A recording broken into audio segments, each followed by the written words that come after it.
Hello friend, সুচেতনা শিক্ষাতীর্থ চ্যানেলে সকলকে স্বাগত জানাই। আজকের ক্লাসে আমরা আলোচনা করব দ্বাদশ শ্রেণীর যে নতুন শিক্ষাবর্ষ শুরু হয়েছে সেই দ্বাদশ শ্রেণীর ফিলোসফির সিলেবাস নিয়ে। তো দেখো, আমরা ক্লাস 12 যে সেমিস্টার সিস্টেমে সেমিস্টার 3 তার যে ফিলোসফি সিলেবাস রয়েছে, এখন আমরা সেটাই আগে দেখে নেব।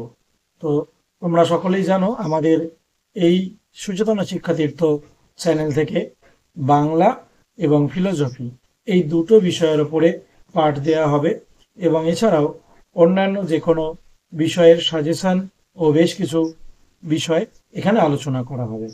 তো দেখো, আজকে আমরা ফিলোসফি ক্লাসের সিলেবাস নিয়ে আলোচনা করব। আগের বার তোই দুটো ইউনিট রয়েছে। তো ফার্স্ট ইউনিট আছে ওয়েস্টার্ন মেটাফিজিক্স। ফার্স্ট ইউনিট আছে ওয়েস্টার্ন মেটাফিজিক্স, অর্থাৎ পাশ্চাত্য অধিবিদ্যা। এটা হচ্ছে পাশ্চাত্য অধিবিদ্যা।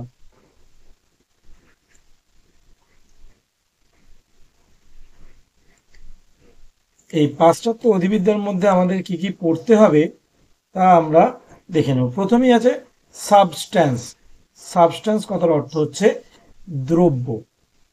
দ্রব্য সম্পর্কে আমাদের বুদ্ধিবাদী এবং অভিজ্ঞতাবাদী এই দুটো বিষয়ে পড়তে হবে। বুদ্ধিবাদী কোন কোন দার্শনিকের দ্রব্য সংক্রান্ত মত পড়ব? ডেকার্স, স্পিনোজা এবং লাইবনিজ।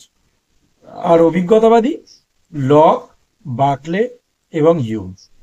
এই তিনজন অভিজ্ঞতাবাদী এবং তিনজন বুদ্ধিবাদী আমাদের দ্রব্য সম্পর্কে মত পড়তে হবে।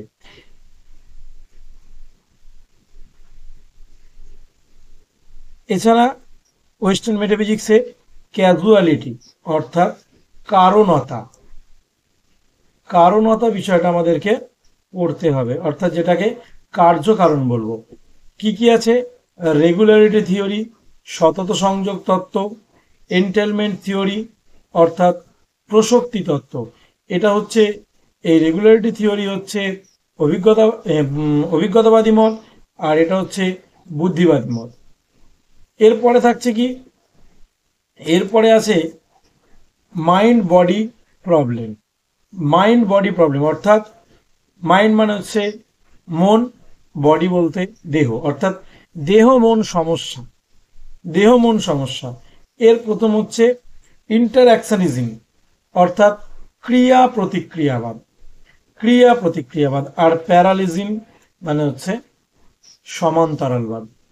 এই টোটাল ওয়েস্টার্ন মেটাফিজিক্সের ওপরে থাকবে 12টি এমসিকিউ, অর্থাৎ এখান থেকে থাকবে 12 নম্বরের প্রশ্ন।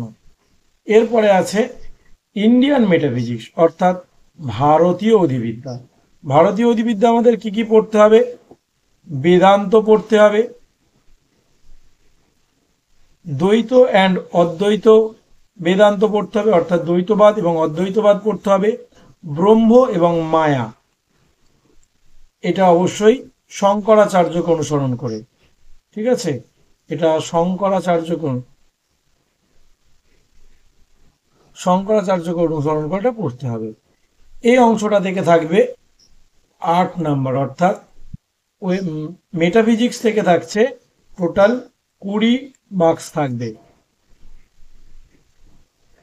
এবং 20 মার্কস থাকবে পরে দ্বিতীয় ইউনিট থেকে। এখানে আছে কি? Ethics. Ethics and social and political philosophy অর্থাৎ নীতিবিদ্যা এবং সমাজবিদ্যা, সমাজ এবং রাষ্ট্র দর্শন। ঠিক আছে, প্রথমে আছে আমাদের এথিক্স। এথিক্সে আমাদের কি কি পড়তে হবে?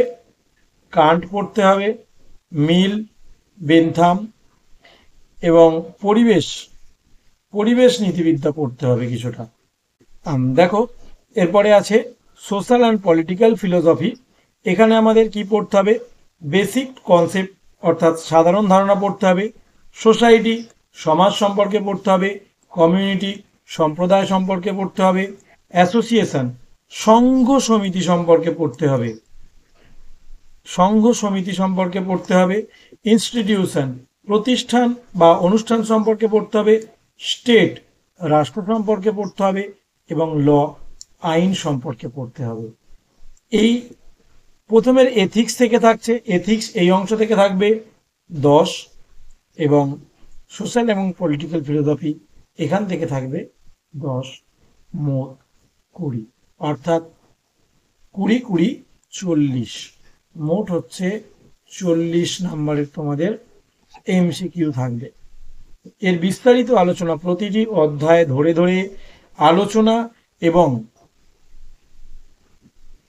শর্ট কোয়েশ্চেন এমসিকিউ এসএকিউ সব রকম ভাবে দেওয়া হবে। নর্মালি এসএকিউ করে আমরা আলোচনা করে নেব, ঠিক আছে। এর প্রতিটা অধ্যায়ের সম্পূর্ণ আলোচনা এবং এমসিকিউ অভ্যাস নোট সব কিছু পাওয়ার জন্য অবশ্যই চ্যানেলটিকে ফলো করতে থাকো, বন্ধুদের সঙ্গে বেশি বেশি করে শেয়ার করো, যাতে আমরা খুব শীঘ্রই এই ফিলোসফির সমস্ত বিষয়ে আলোচনা করতে পারি। সকলকে অসংখ্য ধন্যবাদ ভিডিওটি শেষ পর্যন্ত দেখার জন্য।